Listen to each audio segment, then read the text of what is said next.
नमस्कार, खबर एक्सपर्ट में आपका स्वागत है। मैं ललित सिंह गदागड़। आज मलारगढ़ विधानसभा के कांग्रेस के युवा नेता श्रवण कुमार मकवाना से बात करेंगे। लगातार मलारगढ़ विधानसभा में सक्रिय दिखते हैं। आज महंगाई को लेकर इनसे चर्चा करेंगे। लगातार देश में महंगाई, आर्थिक स्थिति कमजोर हो रही है, जिसको लेकर चर्चा करेंगे। श्रवण जी, स्वागत है आपका खबर एक्सपर्ट में। नमस्कार। जो महंगाई की आर्थिक स्थिति कमजोरी हो रही है, उसके बारे में क्या कहोगे? आज महंगाई के दौर में देखा जाए तो आज जो पेट्रोल डीजल के भाव जो चरम पे चढ़े हुए हैं, 100 रुपये पेट्रोल, 80 85 90 के आसपास डीजल चल रहा है। और जो तेल, सोयाबीन का तेल भी, जो सोयाबीन के भाव 4000 से 5000 के आसपास है, लेकिन 130 135 140 के आसपास 1 लीटर पाउच के लग रहे हैं। तो वो काफ़ी मध्यम वर्ग के लोगों के लिए और मजदूर वर्ग के लोगों के लिए काफ़ी बड़ी दयनीय स्थिति है। जो मध्य प्रदेश के कैबिनेट मंत्री, वित्त मंत्री, जो आपके मलारगढ़ विधानसभा, क्या विकास करा आपके मलारगढ़ विधानसभा में?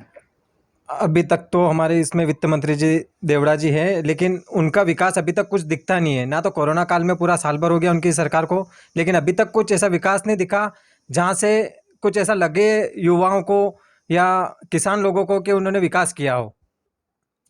जो किसानों के लिए क्या सरकार कर रही है, शिवराज सिंह सरकार?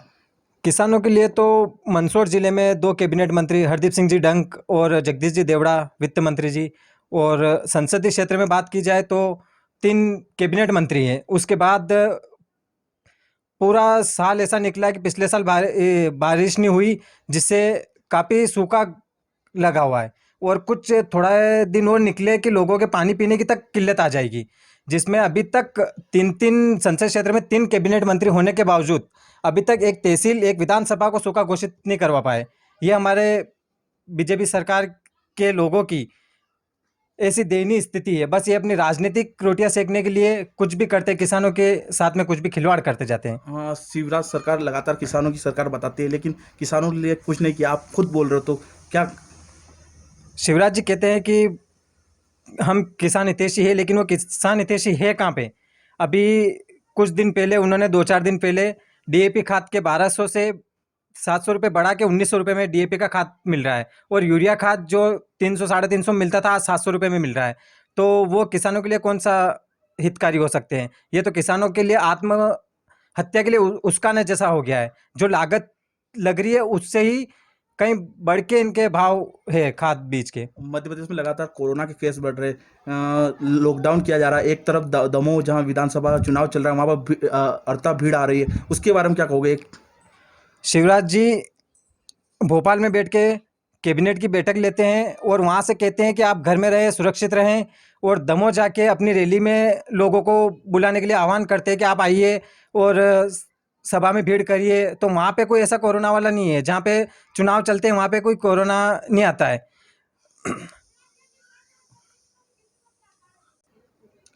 आप खुद युवा हो। ज्योतिराज सिंधिया, जो कि अब कांग्रेस छोड़ बीजेपी में का दामन थामा है, तो वो खुद बोलते हैं कि यहाँ पर कांग्रेस में युवाओं का ये किया जा रहा है, दरकिनार किया जा रहा है। ऐसा कुछ नहीं है। सिंधिया जी अपने आत्म लालच के लिए बीजेपी में गए हैं।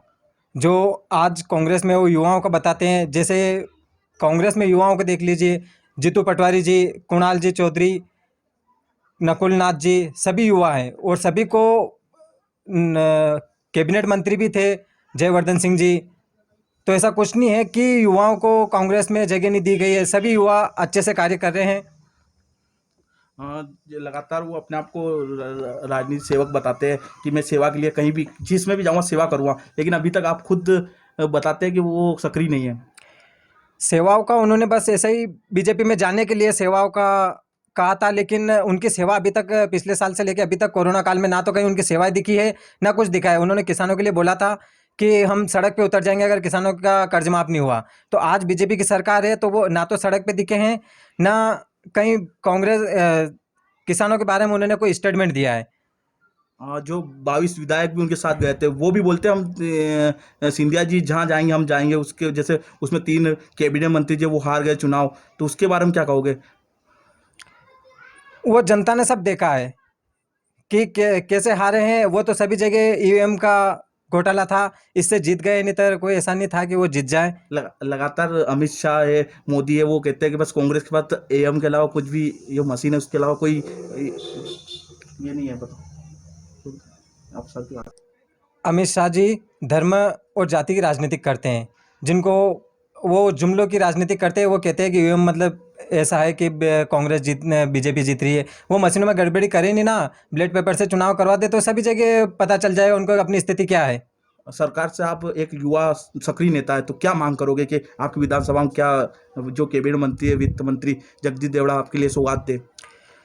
हम मंत्री जी से एक ही सौगात चाहते हैं कि जो बाढ़ में जिन लोगों के मकान ढहे हैं, अभी तक कांग्रेस काल में जिस तरीके से उनका मुआवजा मिला था, और कुछ लोग बाकी रह गए जिनके प्लाट आवंटित नहीं हो पाए, उनको भी प्लाट आवंटित करें। मगरे की जगह देख के, ऐसी ऊंची जगह कहीं पर भी देख के, सरकारी जगह का। और वित्त मंत्री जी से एक ही अनुरोध है कि ये जो शिवना पुलिया पे, कोलवा के यहाँ की पुलिया, और तुम्बड़ पे पालियामारू की पुलिया, मंदसौर से नाहरगढ़ का रास्ता जो निकलता है, उस पर 2 पुलिया ये, और एक बिल्लोद की बड़ी पुलिया है, जहाँ पे यहाँ पे 3-3 कैबिनेट मंत्री संसद क्षेत्र में। तो ये 3 काम हो जाए तो काफ़ी अच्छा होगा, सभी विधानसभा और सभी लोगों को, जिलेवासियों को फ़ायदा मिलेगा इससे। ये थे मलारगढ़ विधानसभा के युवा सक्रिय नेता, जिनसे चर्चा करी, कई मुद्दों को लेकर बात करी हमने, महंगाई को लेकर, पेट्रोल डीजल को लेकर एवं इनके क्षेत्र की समस्या को लेकर। मंदसौर से अर्शिता के साथ ललित सिंह गदागड़, खबर एक्सपर्ट, मंदसौर। क्या आपका बिजनेस नहीं चल रहा? क्या आपके पास कोई ग्राहक नहीं आ रहा? तो घबराइए मत। टोमिंडर ऐप आपको रोजगार की 100% गारंटी देता है, साथ ही सर्विस भी, वो भी घर बैठे। अगर आप किसी प्रकार के सर्विसमैन हैं, जैसे electrician, plumber, carpenter, fridge repairer, AC repairer, washing machine repairer, mechanic वगैरह, तो आप टोमिंडर ऐप में सर्विस प्रोवाइडर में रजिस्टर हो जाइए और उसके बाद आप भी पैसा कमाइए, वो भी हर बुकिंग पर। तो डाउनलोड कीजिए अभी टोमिंडर ऐप। साथ ही अगर किसी व्यक्ति को किसी भी प्रकार की सर्विसेज की आवश्यकता हो तो यूज एज कस्टमर में लॉगिन कीजिए और घर बैठे पाएं हर प्रकार की सर्विसेज। तो सही है ना, टोमिंडर रोजगार भी और सेवा भी। तो देर किस बात की, अभी डाउनलोड कीजिए टोमिंडर ऐप।